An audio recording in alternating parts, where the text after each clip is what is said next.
बच्चों को बचपन से चंदा मामा के बारे में बताया जाता है। चंदा मामा की कहानियां सुनाई जाती है। हम सभी जानते हैं कि सौरमंडल में कुल 8 ग्रह हैं, जिनमें से चंद्रमा भी एक है। फिर क्या कारण है कि चंद्रमा के साथ नजदीक का रिश्ता बताया जाता है, जबकि शेष किसी भी ग्रह के साथ ऐसा रिश्ता नहीं बताया जाता। चंद्रमा को मामा बताने के पीछे कई धार्मिक कथाएं भी हैं, परंतु अपने विज्ञान की बात करते हैं, लॉजिक की तलाश करते हैं। विश्व स्तर पर आधुनिक वैज्ञानिकों द्वारा 1980 के आसपास इस सिद्धांत को स्वीकृत किया गया कि करीब 4.5 बिलियन साल पहले पृथ्वी और थिया के बीच हुई टक्कर के बाद चंद्रमा की उत्पत्ति हुई थी। ऑक्सफोर्ड यूनिवर्सिटी के प्रोफेसर हेलिडे यह स्वीकार करते हैं कि चंद्रमा में भी उसी प्रकार की चट्टानें मौजूद हैं जैसे कि पृथ्वी पर पाई जाती है, यानी कि पृथ्वी और चंद्रमा दोनों एक ही पिता की संतानें हैं। पृथ्वी को हम माता का दर्जा देते हैं, इसलिए चंद्रमा को मामा कहा गया। इसके अलावा दूसरा महत्वपूर्ण कारण यह है कि चंद्रमा अकेला ऐसा ग्रह है जो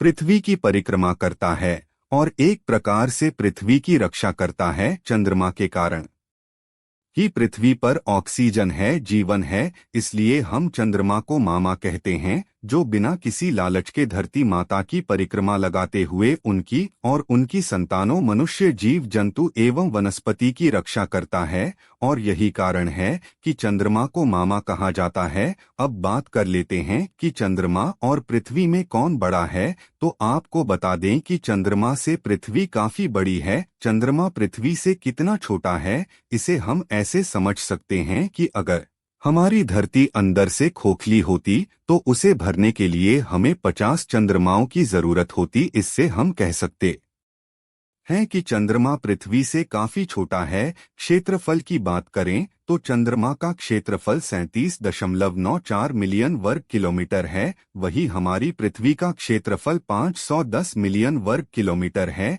इसलिए हम कह सकते हैं कि क्षेत्रफल की दृष्टि से भी चंद्रमा पृथ्वी से बड़ा नहीं है, बल्कि बहुत छोटा है। अब बात कर लेते हैं कि चांद पर जाने पर जो सबसे बड़ा बदलाव महसूस होगा वो आपको पृथ्वी की तुलना में अपने वजन में होगा। जी हाँ, चांद पर जाने के बाद आपको अपना वजन इतना कम लगेगा जिसकी आपने शायद कभी कल्पना भी न की होगी। आइए जानते हैं चंद्रमा पर इंसान के वजन में क्या बदलाव होता है और वहां पहुंचने के बाद आपका वजन कितना रह जाता है। इतना तो आप जान ही गए हैं कि चांद पर पहुंचकर वजन घट जाता है। चांद पर आपका वजन धरती पर आपके वजन की तुलना में 6वां भाग हो जाता है। यानी अगर धरती पर किसी का वजन 84 किलो है तो चंद्रमा पर उसका वजन सिर्फ उसका 6वां हिस्सा यानी 14 किलो हो जाएगा। यह जानने के बाद जरूर आपने मन में सवाल आ रहा होगा कि आखिर ऐसा कैसे हो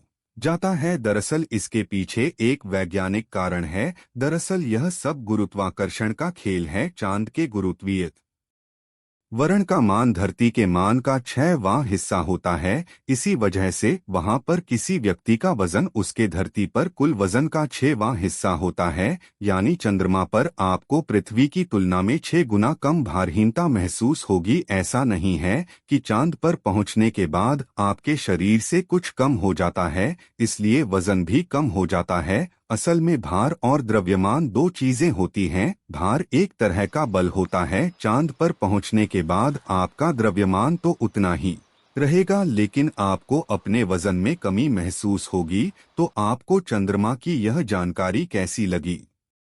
अगर आपको वीडियो पसंद आई हो तो लाइक, कमेंट, शेयर जरूर करें और हमारे चैनल को सब्सक्राइब जरूर करें।